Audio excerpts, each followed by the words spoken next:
Donc d'abord, bonsoir à tous. Donc, je fais partie du groupe Esper et donc c'est, comme l'a dit Corinne, depuis 3 ans, on organise des conférences sur des thèmes qui nous tiennent à cœur et où on veut pouvoir réfléchir ensemble sur ce thème-là. Et c'est des thèmes aussi qui nous touchent vraiment profondément. Et c'est vrai que le thème d'aujourd'hui, accueil solidaire des migrants, c'est quelque chose dans le groupe Esper qu'on avait vraiment envie de partager avec vous, car beaucoup de personnes de la paroisse et beaucoup de personnes des environs, hein, de l'unité pastorale, mais aussi de Chastres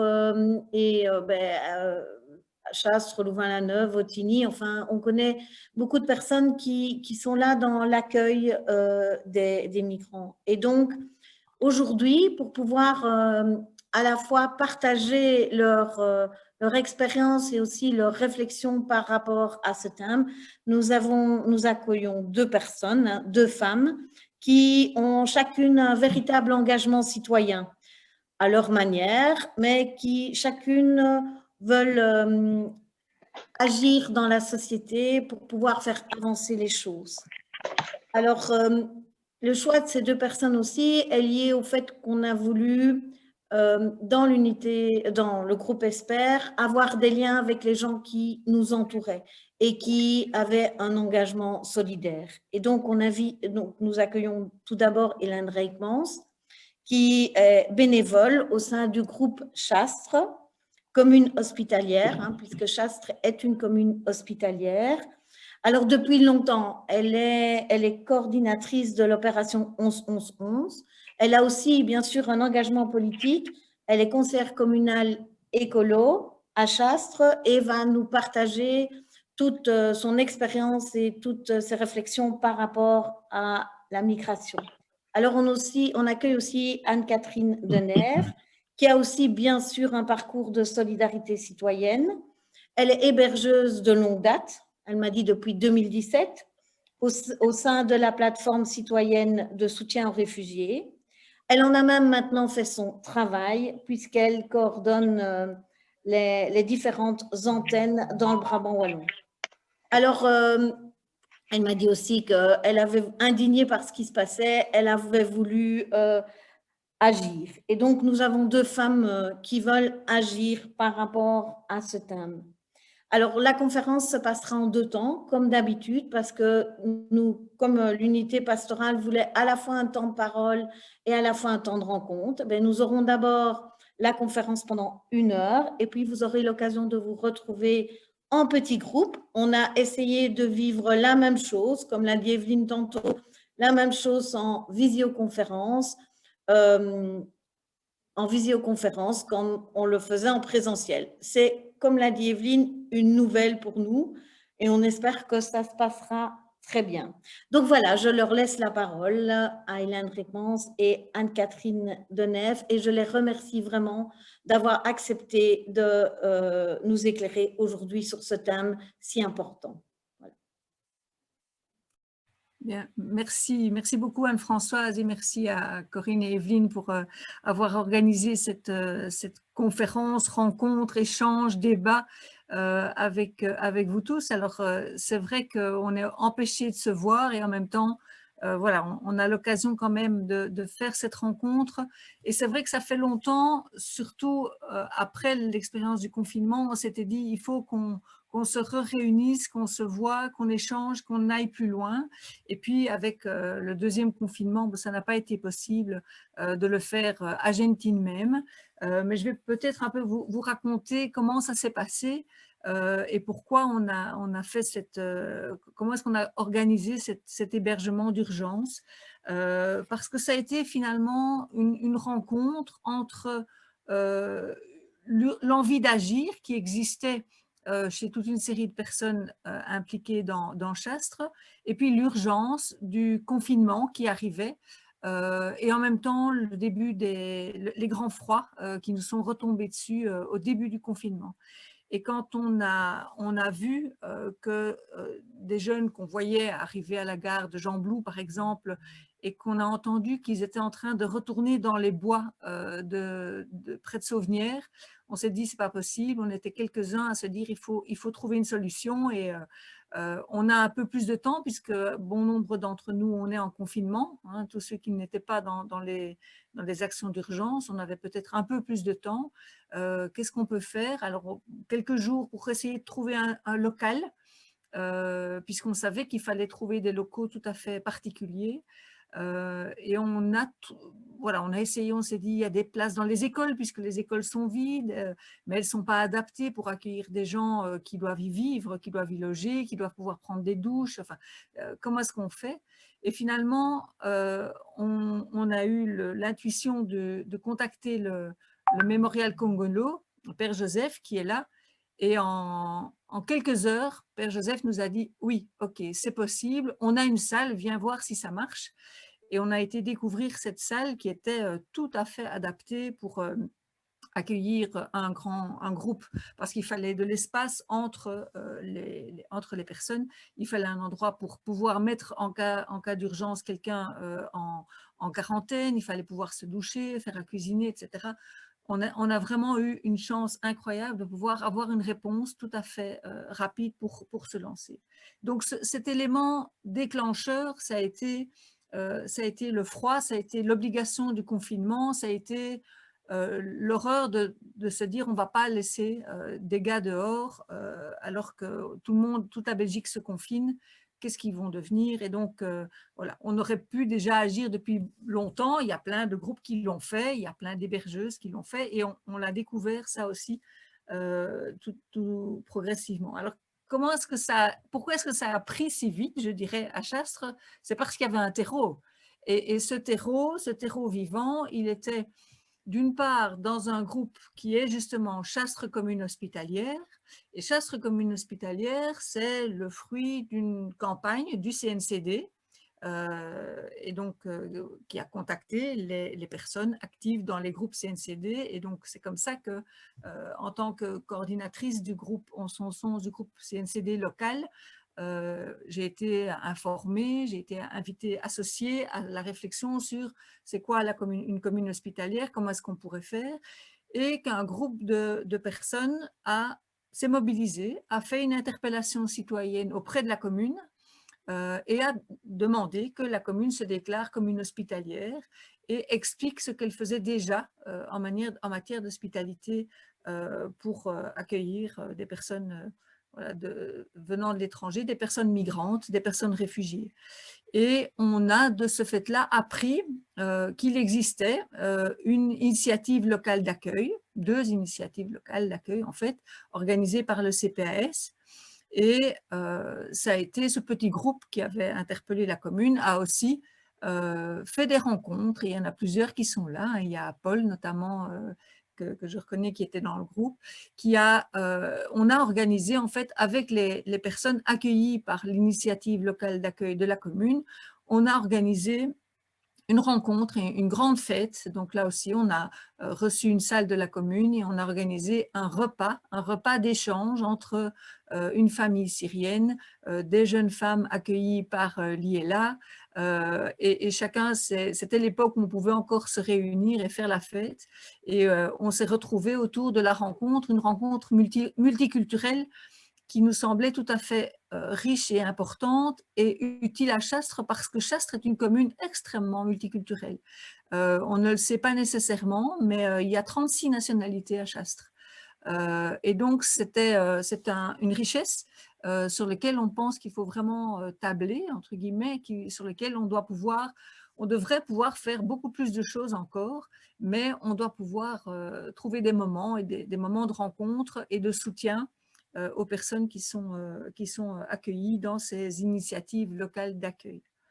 Alors, on avait aussi, donc ça c'est un premier terreau, et puis on avait aussi un certain nombre de personnes motivées qui sont sur Chastres et qui étaient actives dans l'ombre sans qu'on ne le sache trop. Il y a des hébergeurs, des hébergeuses, il y a Sophie qui est là parmi nous, notamment, qu'on a découvert à ce moment-là. Il y a Véro qui est là aussi, qui est présente aujourd'hui, ce soir, qui en fait, Véro fait un travail depuis des années de de stock de vêtements pour soutenir les hébergeuses et les hébergeurs de tout le Brabant wallon, enfin en tout cas de toute la région de Louvain-la-Neuve. Quand les personnes hébergent, eh bien, on accueille des migrants qui arrivent, qui avant le confinement, avant le Covid, venaient pour le week-end, avaient besoin de se reposer, mais aussi de se rééquiper, parfois parce que la police dans les rafles leur avait tout volé, parce qu'ils n'avaient plus leur smartphone, parce qu'ils n'avaient plus de chaussures aux pieds, parce qu'ils avaient froid. Et Véro, depuis des années, remplit sa maison, trie et refournit aux hébergeuses du matériel dont les migrants ont besoin. Et puis, on s'est dit, mais on ne va pas faire ça n'importe comment, et on s'est tout de suite rapproché de la plateforme réfugiés, enfin bienvenue aux réfugiés, parce que voilà, nous, on n'y connaît rien dans la manière de les contacter, de les prendre en charge. Et c'est Anne-Catherine qui a été la personne de contact et qui nous a vraiment appuyé, aidé, organisé. Et elle nous expliquera comment elle le fait, mais elle l'a fait avec extrêmement beaucoup à la fois de professionnalisme et de bienveillance pour nous cadrer, entre guillemets, pour nous éviter des déconvenues et pour nous permettre d'être juste aussi dans l'accueil, dans ce qu'on faisait, c'est-à-dire avoir aussi un engagement qui soit tout à fait respectueux du trajet du migrant. Donc, si le jeune qui débarque et qui cherche un abri, là, il fallait évidemment un abri spécifique pendant le confinement. Il fallait mettre des règles encore plus précises que d'habitude, mais en même temps, on est là pour accueillir, on n'est pas là ni pour dire ce qu'il faut faire aux gars qui recherchent l'accueil et l'hébergement, ni leur induire notre façon de voir sur ce qu'il convient de faire pour eux. Et ça, je pense que c'est très, très important parce qu'on doit pouvoir être accueillant sans poser de questions non plus. Alors, ce que ça nous a appris, ce que cette rencontre nous a appris, bon, ça n'a pas été facile parce que c'est un accueil où justement il y avait des règles très très difficiles, je trouve, à vivre à cause des règles sanitaires.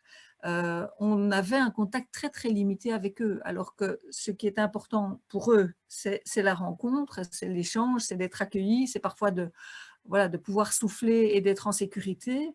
Là, ils étaient en sécurité, mais dans un endroit entre eux, pas nécessairement chaleureux comme quand ils sont en famille. Et donc, ça a été dur de devoir leur dire non, on peut pas prendre le temps avec vous, on peut pas vous serrer dans nos bras, on peut pas vous offrir, on peut pas manger avec vous, alors que le repas, c'est vraiment le lieu de l'échange et de la fraternité. On peut pas le faire. Il y a une personne qui reste à l'entrée du sas, qui vous dépose des affaires. Vous devez préparer vos besoins, ce que vous devez nous faire des listes de ce dont vous avez besoin, vous devez préparer votre linge sale, on va le sortir et tout est passé avant par un sas. Donc on avait une salle à côté de la grande salle d'accueil pour pouvoir laisser la nourriture entrante et les objets entrants pour qu'ils soient safe au niveau Covid, et de la même manière sortir le linge en prenant toutes les précautions sanitaires, parce que personne ne peut être, évidemment, on ne pouvait pas être responsable de dissémination du Covid dans Chastres ou ailleurs. Donc, ça n'a pas été simple à vivre.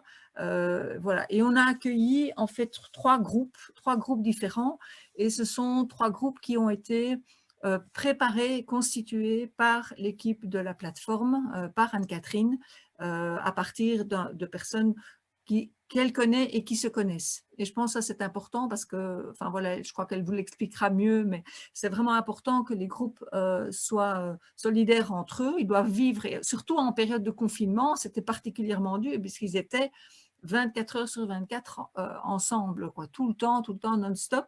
Et s'ils quittaient, la règle c'était qu'ils quittaient, ils ne revenaient pas, puisqu'ils ne pouvaient pas risquer de ramener le Covid dans le lieu d'hébergement. Donc, alors on a accueilli un groupe d'Érythréens qui est resté pendant 3 semaines. Et on a encore eu quelques nouvelles après. Il y en a plusieurs, il y en a 4 sur les 6 qui sont passés en UK. Et puis, on a eu un groupe de Syriens qui est venu pendant presque toute la durée du Ramadan. Donc, là aussi, c'est une période particulière pour les musulmans. C'est une période particulièrement importante pour eux, pour les ruptures de jeûne, pour les moments d'échange, pour les repas. Et ils sont partis quelques jours avant la fin du Ramadan. Et là aussi, on a encore des contacts. Grâce à Facebook, on a encore un certain nombre de contacts et on sait qu'un certain nombre sont passés en canot.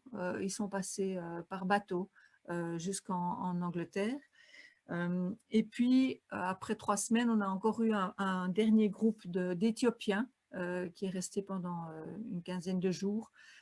Et puis, voilà, le déconfinement a fait que le local s'est terminé, le local s'est vidé, je dirais, et qu'il est prêt à redémarrer, le cas échéant, puisque tout le matériel est là. On a pu conserver un espace dans le local SAS, qui est le local des scouts, des louveteaux, à côté de la salle à Gentine. Et on a la possibilité, si on veut, de redémarrer presque du jour au lendemain. Alors, moi, ce qui m'a frappé, c'est l'énorme solidarité qui s'est créée, enfin, qui s'est fait en quelques jours, mais en 2-3 jours. On avait des équipes qui se sont un peu succédées pour faire l'accueil de première ligne, et puis tout un réseau dans Chastres, mais vraiment à toute proximité, pour collecter de la nourriture, mais en suffisance, parfois trop, pour retrouver des vêtements quand il fallait, pour trouver de l'équipement tout à fait imaginatif pour permettre à chacun d'avoir quand même un petit peu dans cette grande salle, voilà, une salle de réception, je dirais une salle de fête, avoir quand même chacun un petit peu son espace à soi, en faire un lieu chaleureux et équiper tout ça en quelques jours, ça a été assez incroyable. Et ça a tenu à chaque fois la possibilité de découvrir cette solidarité avec des gens qui passaient du temps, qui allaient voir matin et soir si nécessaire, qui allaient chercher de la nourriture, faire le tour de tous les donneurs, je dirais. Et alors, ce qui a été aussi, enfin, je trouve très, très fort, c'est qu'on s'est rendu compte qu'on pouvait faire des liens entre ce qui se passait là, à l'hébergement de Gentine, pendant cet hébergement lockdown, avec les initiatives déjà existantes. Et par exemple, informer ceux qui accueillent les migrants et qui savent, qui entendent que ça existe et qui entendent qu'il y a un hébergement à Gentine, mais leur dire, mais vous savez qu'il y a des choses qui sont permanentes sur Chastres et qu'il y a des groupes justement de Liella. Il y a une maison avec de la place pour 4 dames qui viennent. Voilà, il y en a qui soit qui ont leur statut et qui quittent cette initiative locale d'accueil. On a encore des liens avec un certain nombre d'entre elles, certaines sont installées sur Chastres, elles ont obtenu leur statut de réfugié, d'autres ne l'obtiennent pas. Alors, il faut les accompagner là aussi. Et puis, il y a aussi des initiatives comme l'épicerie sociale qu'on ne connaissait pas, mais on a fait des liens parce qu'à un moment donné, quand on a notamment toute la collecte de nourriture, eh bien, on l'a faite à partir d'un frigo solidaire. Donc, Christine, qui habitait Chastres à l'époque, avait chez elle un frigo solidaire qui servait avant que l'hébergement de confinement soit créé, qui était là, qui permettait aux hébergeurs et aux hébergeuses d'avoir des aliments qui sont des invendus alimentaires que l'on va chercher. Et donc, il y a aussi tout un groupe comme ça de petites fourmis, de colibris.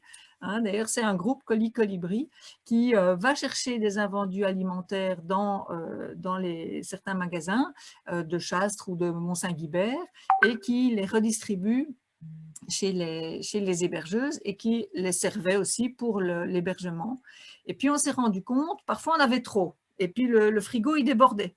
Alors, on s'est rendu compte qu'on pouvait aussi amener ce qu'il y avait là à l'épicerie sociale, et qu'il y a une épicerie sociale qui fonctionne depuis des années à l'initiative du CPAS et qui, là aussi, remplit un rôle social important et qu'on pouvait faire des liens. Et de la même manière, il y a des invendus ou de la nourriture que les migrants ne mangent pas parce que ce n'est pas du tout dans leur culture.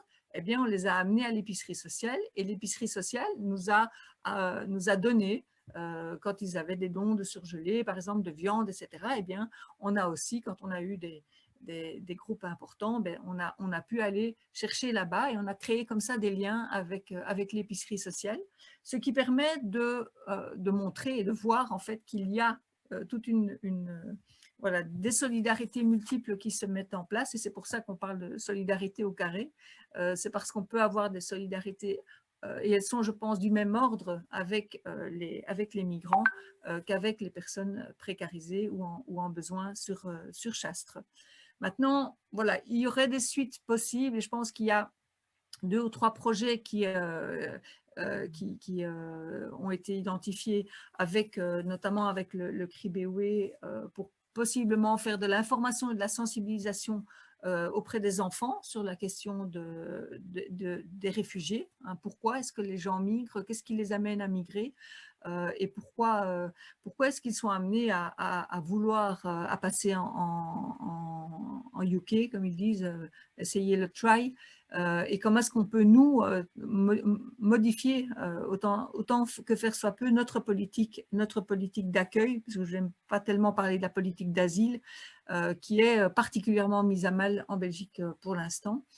Et on pourrait encore faire davantage si on voulait mobiliser la commune. Je pense qu'il y a encore des choses à faire, mais on peut reconnaître qu'on a introduit un petit projet pour demander un soutien de la commune et voilà, on a reçu un subside, un petit subside pour faire quelque chose. Évidemment, il faudra, voilà, avec le confinement, on est un petit peu coincé, mais c'est des choses qui sont possibles et envisageables au niveau communal. Voilà un petit peu l'histoire de cette expérience, dont voilà, je ne suis qu'une des parties, peut-être voilà, l'élément déclencheur et qui a fait que les choses ont pu se mettre en place. Mais évidemment, il fallait aussi des tas de gens autour, avec des groupes voilà, qui ont pu prendre du temps. Et puis, à un moment donné, ils n'avaient plus le temps. Les personnes ont passé le flambeau à d'autres. Et je pense que ça, c'est vraiment ça qui est… Et c'est toujours ce que j'ai ressenti dans tous les groupes Facebook de la plateforme d'accueil des réfugiés, c'est chacun fait ce qu'il peut au moment où il le peut. Et il n'y a aucune pression. Voilà, on n'est pas obligé de faire les choses, on les fait quand on peut. Et il ne faut pas se sentir mal parce qu'on ne fait plus certaines choses. C'est qu'à un moment donné, on n'a plus l'énergie ou qu'on n'a plus le temps ou qu'on n'a plus l'envie et qu'on a d'autres choses. Et je pense que ça, c'est très, très important de pouvoir donner chacun l'énergie qu'il a au moment où il l'a. Et c'est, je crois, le moteur et ce qui explique à la fois l'énorme enthousiasme des gens qui nous ont rejoints et en même temps, voilà, le renouvellement important. J'ai été frappée aussi parce que moi j'ai hébergé un tout petit peu, mais c'était compliqué avec mon boulot, donc j'ai commencé quand j'avais du temps à faire justement le transport des vivres. D'abord à découvrir les horreurs de surplus alimentaire et puis à se dire, ben, ok, on va soutenir, mais il y a des petites fourmis partout et il y a des hébergeuses partout autour de moi et des hébergeuses que je ne connais pas, mais que j'apprends à connaître parce que je leur dépose 3 pains, un pot de carottes. Et puis, en même temps, voilà, à un moment, on a fait de la lessive, parce que ça aussi, c'est des choses qui sont nécessaires. Et j'ai découvert des gens dans ma rue. À un moment, j'ai dit, mais vous voyez les sacs dans ma rue, venez voir si vous pouvez en faire. Des gens incroyables. Et puis, voilà, un groupe qui a fait la moitié de la lessive en 3 jours, tout un groupe de LAN comme ça qui s'est levé et qui a réussi à faire des choses incroyables. Donc, c'est prodigieux la force et l'énergie que la plateforme amène, mais c'est, je crois, notre volonté d'offrir de la fraternité, entre guillemets, mais vraiment de l'accueil sans condition à des personnes qui sont refusées, niées ici en Belgique. Voilà, c'est vraiment pour faire barrage aussi à une politique migratoire inhumaine, que les gens se lèvent, et ça, je crois que c'est vraiment important. Voilà. Je vais clôturer ici et laisser… Merci Sophie. Oui, je vais laisser Anne-Catherine continuer, mais je suis prête à échanger encore avec vous parce que c'est à la fois un projet qui me touche beaucoup, mais qui nous touche tous et qui nous apporte autant qui nous demande de la force aussi. Bonjour tout le monde. Donc, merci beaucoup Hélène d'avoir retracé ce parcours parce que c'est donc l'expérience qui s'est faite à Jeune Teen, c'était vraiment une belle expérience, effectivement dans des contextes qui étaient compliqués, qui sont pas… Donc, c'était un contexte finalement doublement compliqué, hein, puisqu'il était à la fois sur la question des difficultés liées donc, au parcours migratoire des personnes qui sont à la recherche d'un pays qui leur accordera l'asile, parce qu'il s'agit vraiment de ça, et à la fois à cheval sur les prescrits Covid qui ont obligé finalement la plateforme, comme Hélène le dit si bien, c'est beaucoup de spontanéité. C'est beaucoup d'indignation qui se transforme en action sur le terrain et on n'était pas non plus spécialement préparé à devoir gérer un ensemble de prescrits sanitaires, etc. Mais c'est avec ça qu'on a dû jouer depuis le mois de mars en fait. Mais finalement, comme tout le monde hein, dans la société aujourd'hui, on a dû tous gérer ça. Et c'est vrai que l'hébergement avec beaucoup de cadres et peu de rencontres, on ne l'avait jamais expérimenté avant le mois de mars dernier. Mais voilà, on a dû s'y faire. Et donc voilà, donc en 2 mots, moi je suis famille hébergeuse depuis 3 ans et demi. Donc on a commencé à accueillir à la maison en octobre 2017. Le fait d'accueillir pour nous, c'était vraiment finalement une question d'indignation, je pense, indignation politique avant toute chose. La motivation pour nous était politique avant d'être humanitaire.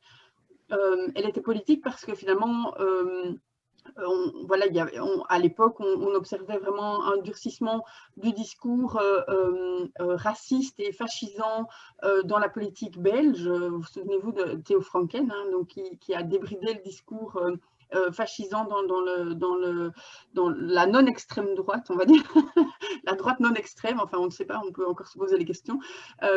Mais donc pour nous, il a vraiment s'agi d'un acte politique avant d'être un acte humanitaire, et puis on a réalisé à quel point cet acte politique était humanitaire également.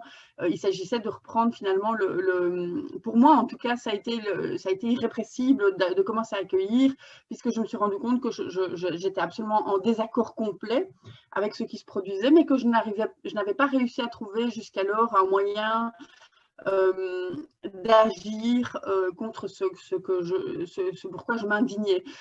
L'hébergement pour nous a été ça a été un acte à l'époque en tout cas certainement de résistance et de rébellion d'une certaine manière, et aussi un acte de volonté de changement, et ça je pense que l'ensemble des personnes qui se sont impliquées ou qui ont envie de s'impliquer sont animés par cette même volonté, cette même, je dirais presque impulsion, ou comment dirais-je, cette même… il y a une question de devoir le faire absolument, de pouvoir modifier les choses, parce qu'on a trop longtemps observé des choses qui nous indignent, et à un moment, il faut trouver un moyen de pouvoir agir. Et pour moi, ça a été donc la plateforme. Et c'était assez simple. Alors, j'ai beaucoup aimé, Hélène, parce que tu as toujours dit hébergeuse. Alors, messieurs, qui êtes assez nombreux aujourd'hui, bienvenue. Donc, c'est vrai qu'il y a plus d'hébergeuses que d'hébergeurs, même si derrière un grand nombre d'hébergeuses, il y a aussi des hébergeurs, mais qui sont moins visibles parce qu'ils portent moins la parole, on va dire, de cette question. Mais c'est vrai que ce sont beaucoup des femmes. Alors, ce sont beaucoup des femmes, mais simplement parce que finalement, le fait d'héberger chez soi, c'était un acte humanitaire ou politique pour un grand nombre d'entre nous. Mais c'était un acte aussi qui impliquait davantage le foyer et le care, et que en Belgique, encore, malgré les grandes avancées des quelques décennies dernières, il reste encore des progrès à faire, et que ce sont souvent les femmes qui sont dans le care. Et donc voilà, donc je rigolais en moi-même quand on en parlait, parce qu'il y a des hébergeurs, hein, il y a des hébergeurs qui le font en leur nom propre d'hommes, mais c'est vrai qu'on a une grande majorité de femmes. Et donc voilà, donc pour moi, ça a été vraiment clairement un acte politique de commencer à héberger. Je l'ai fait parce que c'était devenu irrépressible pour moi. Vraiment, il fallait que je trouve quelque chose. Je me mettais suffisamment en mouvement, je pense. Je cherchais depuis quelques temps, comme je crois beaucoup de personnes qui s'impliquent, chercher finalement à exercer un levier, fut-il petit, fut-il modeste, fut-il à la taille d'une personne. Je cherchais à exercer un levier sur cette société qui m'indignait, enfin, cette évolution qui me semblait aller dans un mauvais sens. Et donc, est-ce que donc je reçois un message qui me dit qu'on a des problèmes de connexion. J'ai l'impression d'être Houston ici. Vous m'entendez? Non? J'ai l'impression d'être Houston, hein, sans rire. Je t'entends très bien, pas de souci. D'accord, alors je continue ce qu'on m'a lancé. Juste un petit accro, mais le reste c'est bon, on a tout entendu. D'accord, ça va. Il faut savoir que les organisateurs sont super organisés. Moi, j'ai rarement vu ça parce qu'on a un WhatsApp pour communiquer entre nous sur la question de... Ah, il y a quelqu'un qui souhaite lever la main. Je ne sais pas si c'est quelqu'un qui veut parler. Non, il l'a retiré. Christian, est-ce que tu souhaitais prendre la parole? Non? Voilà. Et donc voilà, donc ça c'est aux origines de mon engagement.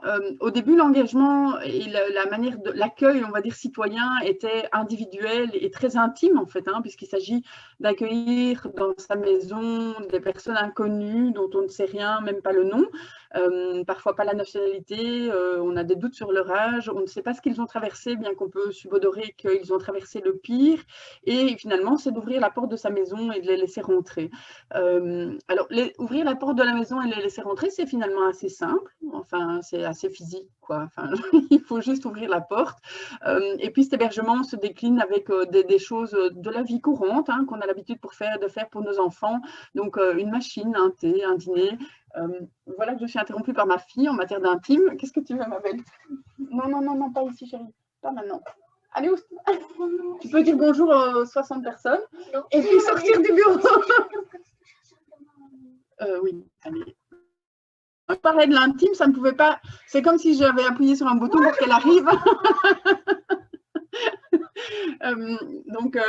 Donc, il s'agissait de l'intime, hein, donc j'ai perdu le fil. Oui, donc au début, il s'agissait quand même vraiment de l'intime, puisqu'il s'agissait d'ouvrir la porte, et c'était des actes finalement qu'on a l'habitude de faire tous les jours, et ça, je pense aussi que ça fait partie de la motivation dans l'engagement d'accueil à la maison. Avec le temps, d'abord, je vais d'abord dire une chose, c'est que c'est vrai que héberger chez soi, c'est très simple, et puis après, c'est redoutablement compliqué. C'est redoutablement compliqué parce que quand on héberge chez soi, on se met en lien. Hélène l'a beaucoup dit tout à l'heure et j'approuve complètement. Donc, la question du lien est vraiment très importante. Elle est parfois importante de manière vitale, en fait, avec les jeunes gens que nous hébergeons. Ils sont assez jeunes, hein, c'est entre... on va dire en moyenne entre 15 et 25 ans. Il y en a des un peu plus jeunes, des un peu plus âgés.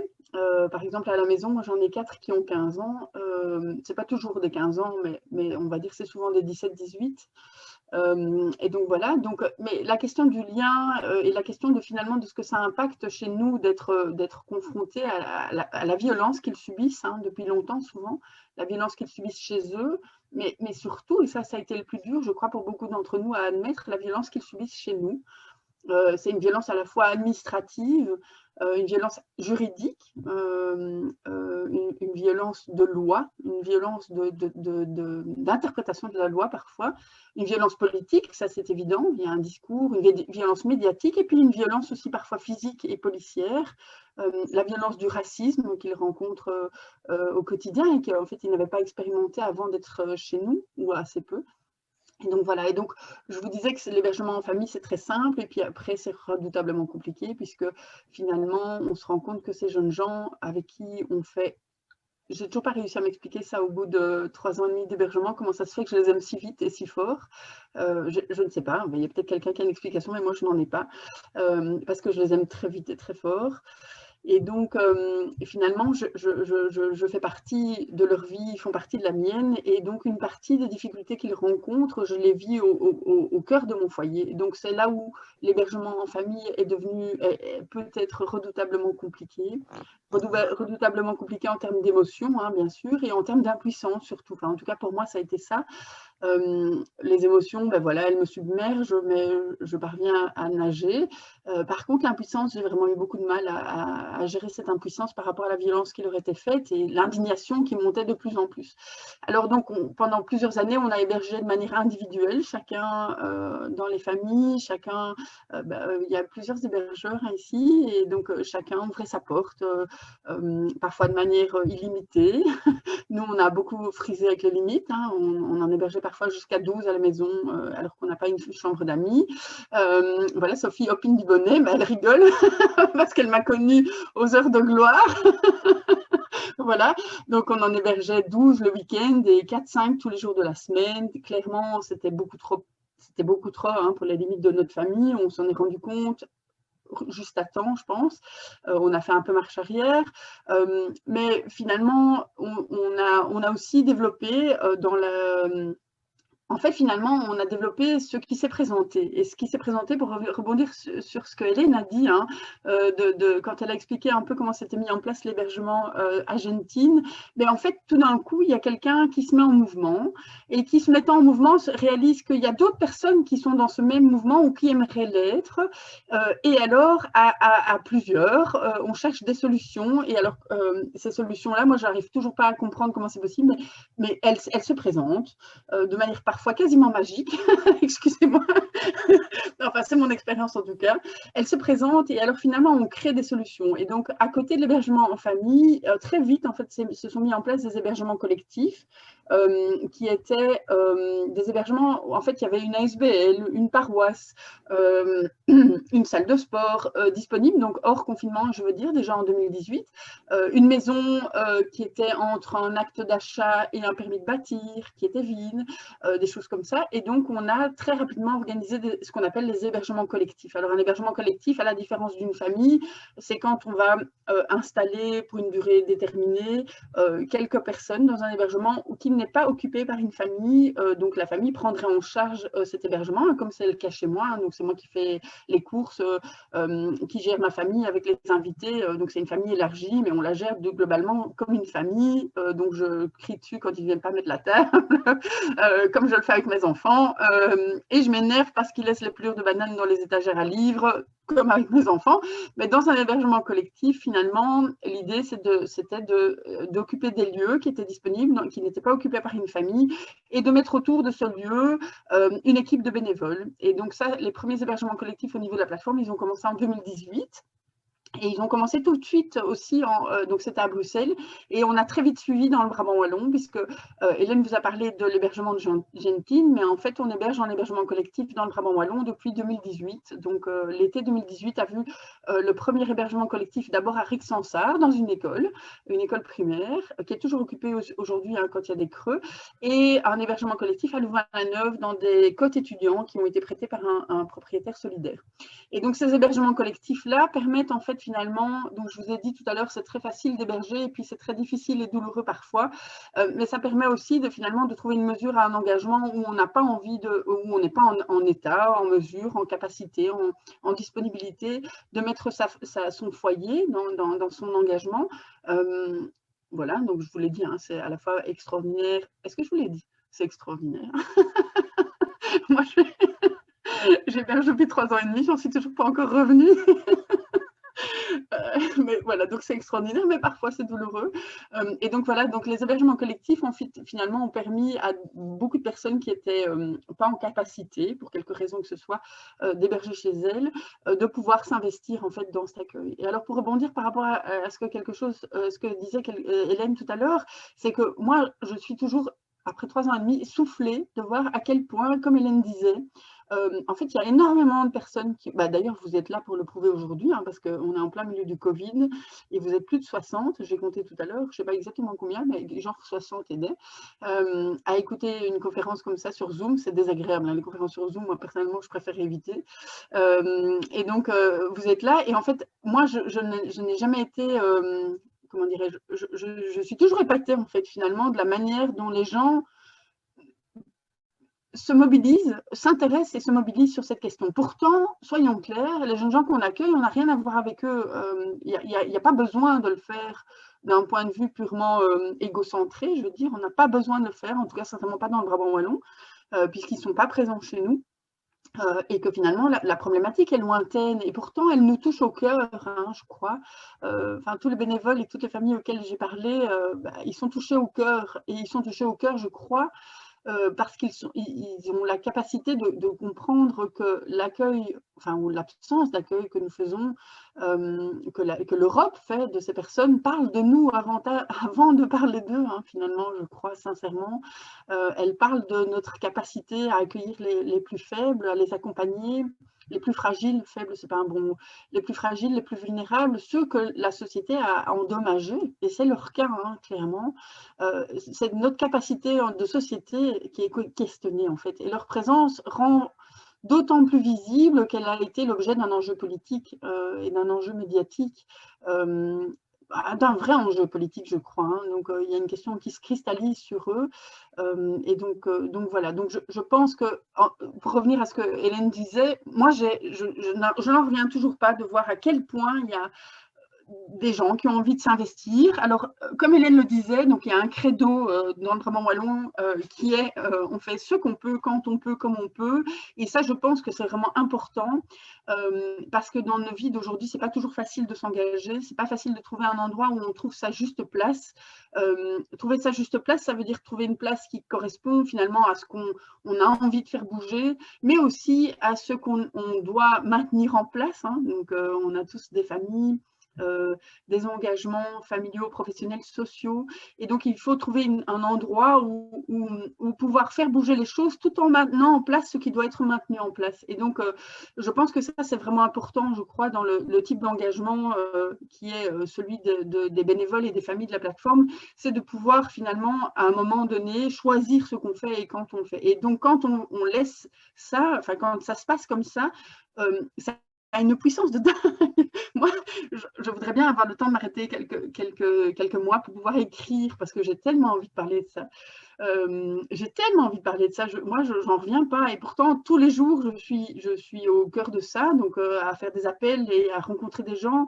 Et je n'ai toujours pas réussi à comprendre à pouvoir formuler en fait finalement ce qui fait que autant de citoyens qui pourraient très bien ne pas s'intéresser à la question, s'intéressent à cette question évidemment par la valeur de l'empathie, hein. Je pense que ça c'est important, il y a cette capacité d'empathie quand on s'intéresse à la question qui est importante, mais c'est aussi la capacité, je pense, de se poser des questions qui sont transverses à l'ensemble de notre société par rapport à la vulnérabilité, par rapport aux solidarités et par rapport aussi à un autre mode de fonctionnement, je pense, un autre mode où un mode amplifié de fonctionnement, de mise en lien, de mise en construction, de respect.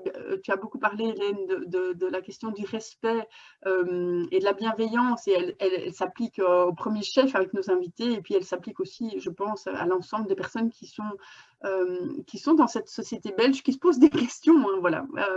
Et donc, voilà, donc je suis partie très loin de ce que je voulais vous dire. Excusez-moi, j'avais bien prévenu Hélène et les organisateurs que je n'avais jamais de plan de ce que j'allais raconter au début. Je suis partie bien loin et en fait pas si loin que ça, hein, pas si loin que ça. En fait, moi, j'ai envie aussi de vous partager. Bon, c'est parce qu'on m'a dit que j'étais là parce que je crois que c'est juste. Je suis là parce que je suis sur le terrain. Moi, j'ai envie de vous partager trois choses qui me sont arrivées pendant les 10 derniers jours. On a des 10 jours très, très intenses. On a eu 10 derniers jours très intenses. Donc d'abord, au mois d'octobre, SOS Jeunes à Bruxelles m'a adressé, donc parce qu'ils savent que dans le décours de l'aventure, j'ai appris à parler arabe. Enfin, bon, pas complètement, hein, mais quand même suffisamment pour me débrouiller avec les arabophones et surtout les Soudanais. Donc j'héberge souvent des Soudanais, mais en tout cas des arabophones, puisque la plateforme avait pris l'habitude de m'envoyer les arabophones, puisque j'avais développé assez rapidement quelques notions d'arabe. Et donc, aujourd'hui, à Bruxelles, donc il y a encore beaucoup de gens dehors, et notamment des très jeunes. Et donc, SOS Jeunes à Bruxelles a pris l'habitude de m'appeler quand ils ont des cas de gamins compliqués, des cas où des jeunes gamins qui arrivent, soudanais ou arabophones, et qui sont complètement perdus chez nous, hein. Ils viennent de débarquer de la Libye, de l'Italie. Ils sont restés parfois... enfin, je ne vais pas parler de ça, mais ils sont parfois restés dans des situations qui sont dignes de films, hein, des mauvais films. Enfin, je veux dire, ceux qu'on ne regarde pas parce que c'est trop dur à regarder, ben voilà, ils viennent de là. Et donc voilà, SOS Jeunes a pris l'habitude de m'appeler pour si jamais je peux mettre à l'abri des jeunes gens donc qui ont 15, 16, 17 ans et qui sont perdus à Bruxelles, qui viennent d'arriver ou qui sont plus fragiles. Et donc j'en ai accueilli 4 au mois d'octobre. Et donc on a fêté l'anniversaire de 15 ans du plus jeune quand il est arrivé chez nous. Ils étaient coupants comme du cristal, ces gamins-là, parce qu'ils sortaient de la Libye. Donc voilà. Donc il y en a un qui m'a expliqué ce qu'il avait vécu parce qu'il parlait très bien anglais, mais ça ne vaut pas la peine d'en parler. Hein. Et donc ils étaient, on m'envoie des messages. C'était moi ces messages-là? Non. Donc je ne sais pas si je dois regarder le WhatsApp en même temps que je parle ou pas en fait. Donc non, d'accord, je ne regarde pas alors. Et donc, ils étaient coupants comme du cristal à l'intérieur, coupants et aussi fragiles que du cristal à l'intérieur, parce que ce qu'ils ont vécu, ils se sont mis en route, ils ont quitté le Soudan, le Darfour, ils ont vécu dans des camps, ils sont nés dans des camps de réfugiés, ils ont dû quitter ces camps qui étaient attaqués par les milices Janjaweed, où ils étaient menacés d'être enrôlés de force, en fait, hein, à tuer les leurs, et donc ils se sont mis en route alors qu'ils avaient 11-12 ans. Ils ont fait un séjour dans les mines d'or du Tchad, où ça équivaut à de l'esclavage. Ils ont réussi à en réchapper. Ils sont arrivés en Libye, où on a fait ce qu'on fait en Libye, c'est-à-dire le pire. Ils sont restés coincés là pendant 1 an et demi, je dirais, quelque chose comme ça. Et puis, ils ont réussi à passer la mer. Ils ont dû s'y reprendre plusieurs fois. Assez étrangement, c'est le truc dont ils parlent tout le temps, hein, c'est la mer. Pourtant, moi, quand j'entends le récit, c'est pas la mer qui me fait peur, c'est les hommes. Et puis après, ils sont arrivés chez nous. Et ils sont arrivés directement en Belgique, puisque leur projet était d'arriver en UK. Et donc, ces gamins, ils étaient coupants comme du cristal, coupants et fragiles comme du cristal. Je ne sais pas si vous voyez ce que je veux dire, mais on les touchait et ça crissait, quoi. Et donc, il a fallu quelques semaines pour qu'ils commencent à se détendre. Pourtant, ma maison est très soudanaise. On a Moussa, qui est un ami soudanais de longue date, qui étudie chez nous. Et on a plein d'autres qui viennent régulièrement se reposer. Et donc, c'est vraiment une maison qui est soudanaise friendly, on va dire. Et donc, pourtant, ils ont quand même mis longtemps à comment est-ce qu'on va dire ça, à se réchauffer. Oui, à se réchauffer. Et puis, l'un d'entre eux a découvert que son frère, qu'il croyait mort, était encore en vie et qu'il était en UK. Je me souviendrai toujours du soleil que ça a fait dans notre maison parce qu'il irradiait, ce gamin-là. Il est là en haut, là, pour l'instant, et il irradiait vraiment, littéralement. Je ne peux pas expliquer. C'est comme s'il y avait eu un soleil à l'intérieur. Dans la mauvaise littérature, on parle de ça, mais en fait, c'est vrai. Donc, ça existe. Et donc, il a trouvé son frère. Et on a réussi à introduire une demande de regroupement familial. C'est le dernier, je pense, en Belgique qui a été accepté, puisqu'avec le Brexit, l'Angleterre a supprimé le regroupement familial, qui est donc un mécanisme pour faire venir les personnes qui sont issues d'une famille en lien direct de quelqu'un qui a les papiers. Donc son frère a obtenu les papiers, il a 17 ans, son frère, hein, tout de suite. Et donc, on a introduit, je pense, le dernier dossier en regroupement familial de Belgique. Ça a demandé beaucoup de collaboration, comme Hélène disait, hein, donc beaucoup de gens qui se donnent, plus que de raison parfois, et on a réussi à monter un dossier. Et donc, vendredi dernier, on a reçu la réponse de l'Office des étrangers. Il va pouvoir retourner en Angleterre, aller en Angleterre, rejoindre son frère et refaire un noyau familial. Alors, il est tout séparé maintenant. Il ne sait plus très bien à quel sens vouer parce que dans l'entretemps, il est devenu un membre de notre famille assez vite. Hein, comme je vous le disais, je ne sais jamais très bien à quel rythme, comment c'est possible de les aimer si vite et si fort. Et c'est parfois réciproque. Et donc, voilà. Et donc, maintenant, on se prépare à devoir le quitter. Enfin, à ce qu'il nous quitte, en fait, pour aller rejoindre son frère. Il m'a demandé si on ne pouvait pas déménager à Londres. Voilà, il va avoir 16 ans, en mois de mai, je crois. Alors ça, c'était une histoire formidable. Hein. Ça s'est mis juste hallucinamment. Tout s'est bien placé. Il a retrouvé son frère au bon moment. Il l'aurait retrouvé deux semaines plus tard. C'était râpé. Tous ses potes qui ont aussi 15-16 ans, ils sont toujours en trail, ils reviennent avec des engelures, avec les pieds à moitié gelés, ils sont frappés par la police à Calais, mordus par les chiens. Voilà, quand je les récupère, j'essaye de les remettre en entier. Mais voilà, au moins il y en a un qui peut arriver avec des voies sûres. Et donc ça, on ne va pas en faire un sujet aujourd'hui, mais la question des voies légales de la migration, c'est vraiment ça la question, hein. C'est vraiment de ça dont il faut parler d'un point de vue politique, je crois. Et donc voilà, mais donc le petit Mohamed qui est un dingue de chocolat, il vide toutes mes armoires et je retrouve des sacs poubelles entiers j'accuse toujours mes fils, mais en fait maintenant c'est plus mes fils que je peux accuser, c'est Mohamed parce qu'il vide les armoires. Il me reste 9 minutes, hein, c'est ça, oui, je regarde l'heure en même temps. Alors ça c'était il y a une semaine à peu près. Et puis dans le courant de la semaine, il y a un ami d'un de nos amis soudanais donc, qui a disparu. Il est en Afrique, c'est pour dire à quel point la question économique ou politique, moi, j'y crois pas tellement.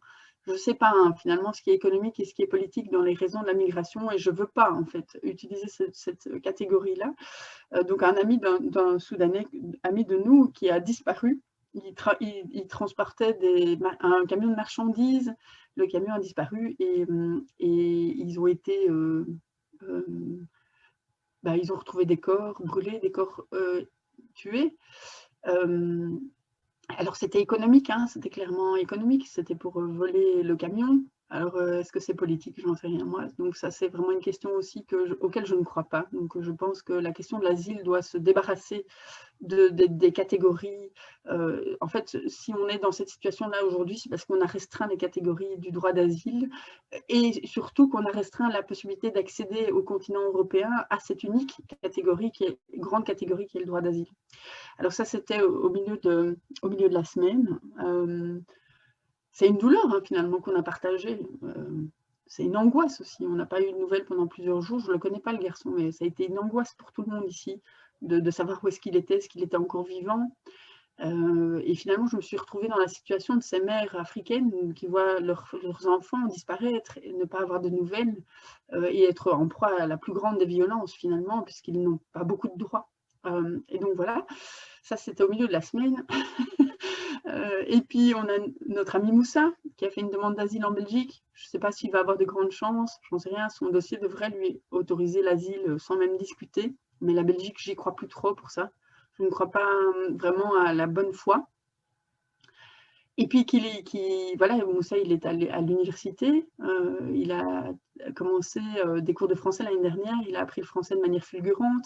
Et hier, on a eu ses résultats. Il s'est inscrit en master en sciences de la population et du développement. Il a fait une grande distinction pour sa première session, alors qu'il avait fait 1 an et demi de français. Donc, il y a 1 an et demi, il disait merci.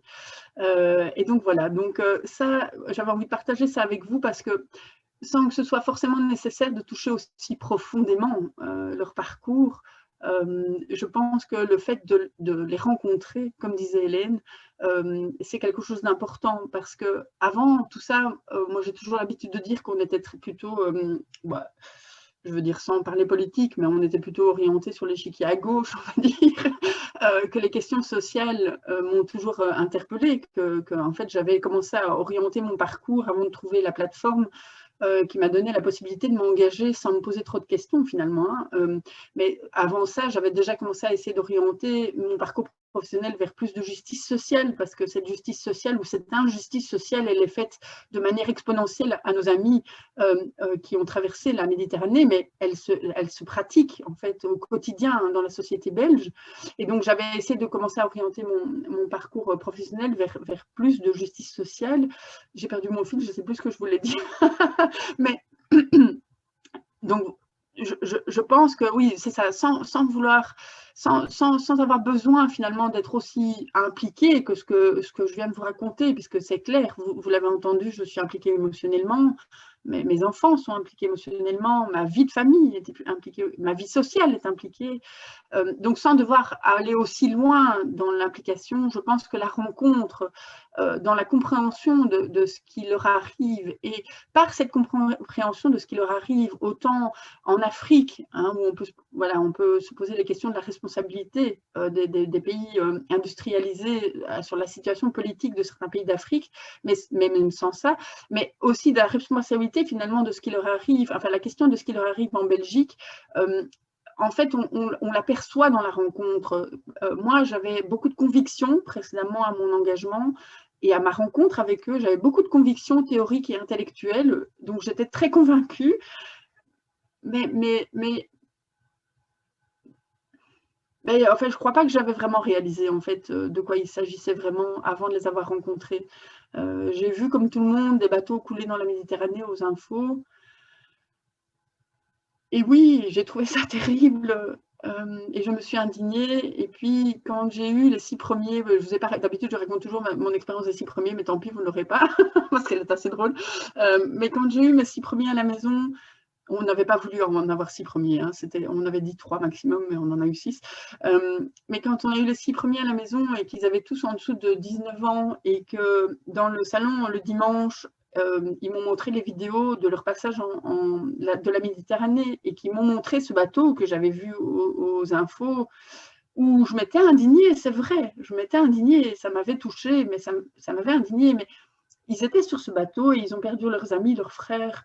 Ils ont perdu des inconnus dont ils gardaient peut-être plus encore le souvenir que ceux qu'ils ne connaissaient pas, parce que ceux qu'ils connaissaient, ils pouvaient les regretter, mais les inconnus, il n'y a pas moyen de les regretter, tous ces inconnus qui meurent. Et donc, quand ils m'ont expliqué ça, en me montrant, et ils rigolaient beaucoup en me montrant ces vidéos, parce qu'il y a une question de distance émotionnelle qui doit être maintenue, parce que sinon, ce n'est pas possible de tenir. Et donc, c'est ce jour-là, en fait, que j'ai compris vraiment.